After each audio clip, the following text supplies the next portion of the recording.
प्रिय दर्शकों नमस्कार। 9 जनवरी 2024 मंगलवार के दिन साल का पहला भौम प्रदोष आ रहा है।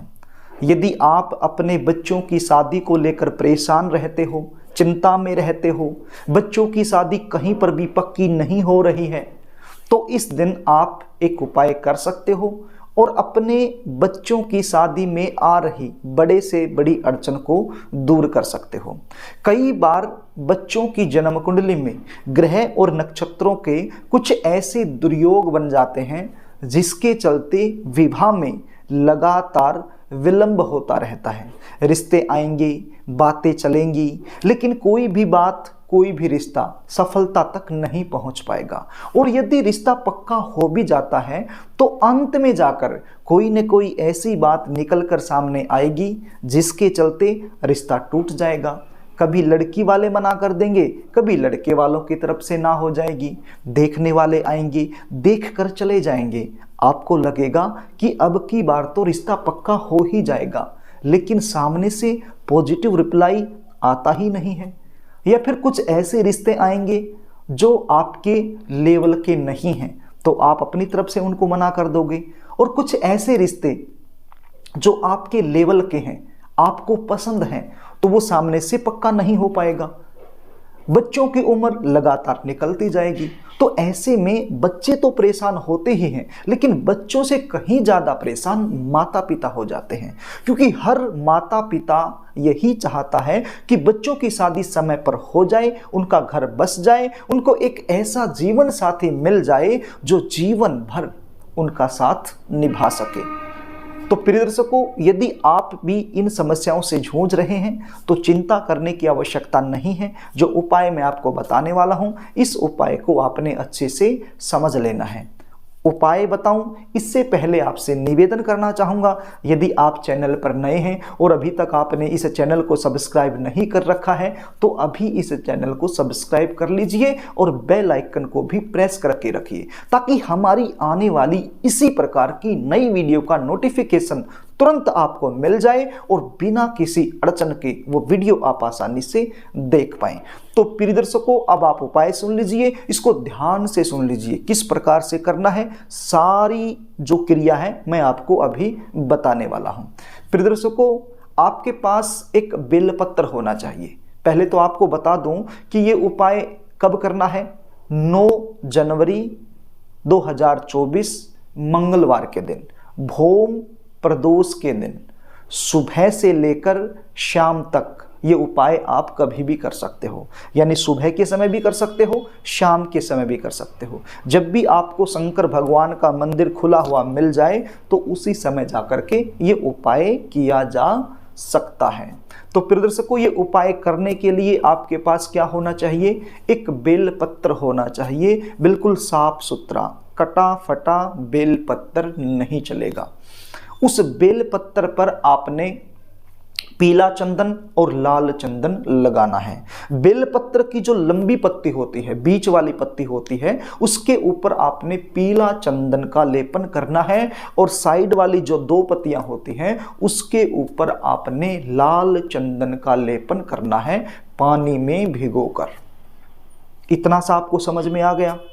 आगे क्या करना है, एक कटोरी ले लीजिए। एक कटोरी के अंदर आपने चावल डालने हैं। क्या डालने हैं, चावल। कितने चावल, आपके बच्चे की उम्र के बराबर के चावल आपने डालने हैं। मान लीजिए आपका जो बच्चा है वो 28 साल का हो चुका है, 29वें साल में चला हुआ है, तो 29 दाने आपने डालने हैं। मान लीजिए आपका बच्चा 30 साल का हो चुका है और 31वें साल में चला हुआ है, तो आपने 31 दाने डालने हैं।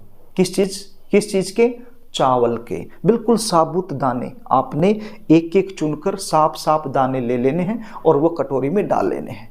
अब इसमें थोड़ा सा पानी डाल लेना है और पीले रंग का चंदन आपने डाल लेना है। यानी कि पीले रंग का जो चंदन है उसकी सहायता से आपने इन चावल को पीला कर लेना है।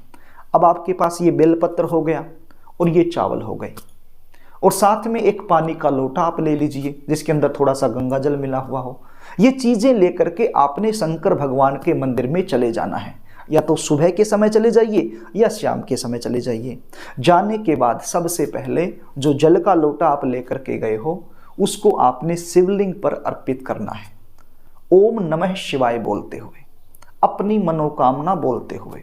उसके बाद इस बेलपत्र को भी आपने शिवलिंग पर ही अर्पित कर देना है और उसके ऊपर अपना राइट हैंड रखकर अपनी मनोकामना बोलनी है।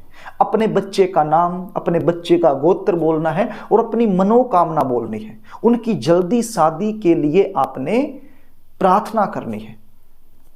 उस बेलपत्र पर हाथ रखकर आपने बेलपत्र शिवलिंग पर रखा और उसके ऊपर अपना राइट हैंड रख लिया और अपनी मनोकामना आपने बोल दी।